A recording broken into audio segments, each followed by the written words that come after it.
Regulators, mount up. Hey everybody, Lewis here, our Shack Barbecue and other things. So today we're back out here in the R Shack and we're doing a cook. And this cook here, we're doing up grilled shepherd's pie. And we're using a Dutch oven and a cast iron skillet. We're doing this up on the 26-inch Weber. Now, I've got the Weber already going, and you'll see how I just do my coals real quick using Fogo lump and some Kingsford Professional long burn. We want to get this very hot, so we're trying to get that temp up, and then we're going to boil some potatoes, and we're going to go from there. Not going to really explain what I'm doing here, other than you'll see notes in the pictures in the video, and I'll have the instructions for it down in the bottom, the recipe. And let me tell you something. We've done this, and it is most excellent. You're going to enjoy this one. You could do it on 2 Webers. You could do it on your pellet grills. You can do it probably even on a gasser if you get it warm enough. But I'm doing it on the Weber charcoal, and it's going to come out awesome. So let's get into this.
Okay, so my camera, of course, getting that time of year where it overheated into the sun there and it stopped recording. What you missed is that I took, after I spread out that mashed potatoes over everything, I took cheddar cheese, a cup of cheddar cheese, spread that over, and then I took a cup of smoked Gouda and covered over that. Then I took foil and I wrapped that up and I set it on there. So right now we're gonna let it go for 15 minutes. And because I have one charcoal basket, what I'm gonna do after 15 minutes, I'm gonna rotate that skillet so it's not getting all heated on one side, and I'm gonna let it go 10 more minutes and then we'll check it. So stick around, it's smelling amazing out here.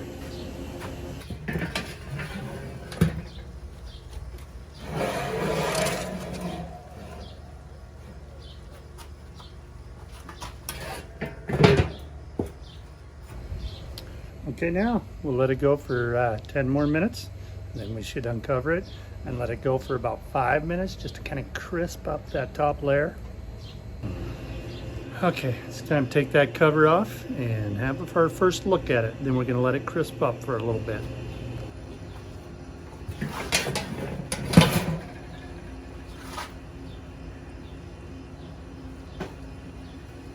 See what she looks like. Oh yeah, cheesy goodness. Let's go ahead and cover it back up and let it crisp up for a minute.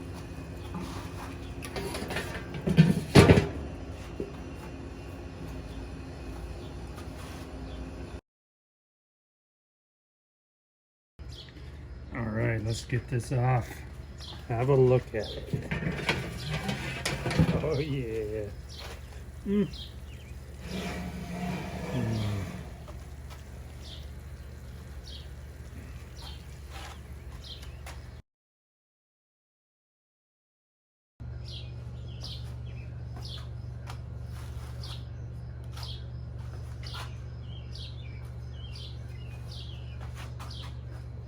All right, let's get into our, probably better if I did it like this. Shepherd's pie. Okay, that's some of all that goodness right there.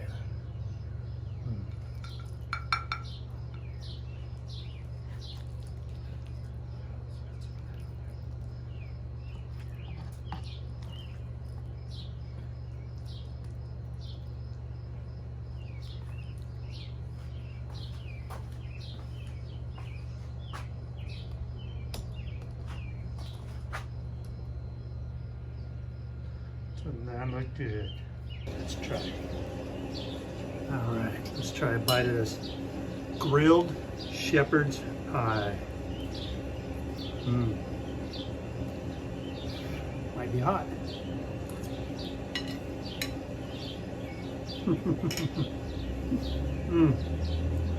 Oh yeah. That is awesome. You guys, let me tell you, got all that goodness in there. Oh. Just look at that. Dang, this is good. Oh, yeah. Still a little warm. All right, so here's about that. Saw how I did that. We took the potatoes, 4 Yukon Golds, and cut them up, quartered them, put them in water, got a Dutch oven going, and poured them in that, brought them to a boil. Let them boil for about 15 minutes, 12, 15 minutes, somewhere right in there. And then we got the skillet, put that on there, put some oil in it, started to fry up the onions, then we added the garlic, and from there we added the meat, and then we had our seasonings. Now, what we like this fruitwood whiskey from PitBoss. Whiskey fruitwood rub. This stuff is really good. And just something about that meat. Oh man, it's so good. So we browned it up, the hamburger, and then we let it simmer. until it burned off some of the, until it reduced down some of the liquids and kind of hardened up. Then we added the peas and carrots, and those were just frozen, but we had let them defrost. Then we added chopped Italian parsley on it. Then we took the potatoes, after we mashed them up, and added the cream cheese and the butter to them, a pinch of salt and pepper for taste. We did a layer on top of there. And then, like I said, my camera died on me, it overheated. After I spread out the potatoes, I put a cup of shredded cheddar cheese and a cup of smoked Gouda on top of that. Then I put foil over it, and we let it go for 30 minutes. I rotated it after 15 minutes so it just didn't cook so hard on one side, because I only have my fire on one area for direct heat. So I rotated the cast iron so it wouldn't overheat on one side. And then after that 30 minutes, I took the cover off and I let it just sit in there for 5 more minutes and kind of just come all together. And let me tell you, this is a meal. It is awesome. It's so good. Huh. Wow. So that's our cook we're doing tonight, and it turned out awesome. And using the Dutch oven and the cast iron on the Weber grill, that's perfect. 26 inch, so it's got a little more room. If I did this on 22s, I'd probably use 2 of them. I thought about boiling my potatoes on my side burner. Might do that next time on my little propane burner, and then do the rest on the 22 inch. But hey, this works great on the 26, and this is going to be so good. I'm going to be taking this for lunch. Everything. It is awesome. So, like I always say, you can do this too. It's not that hard. Thank you for watching. Grill on, my friends. Until next time. We're going to go eat now.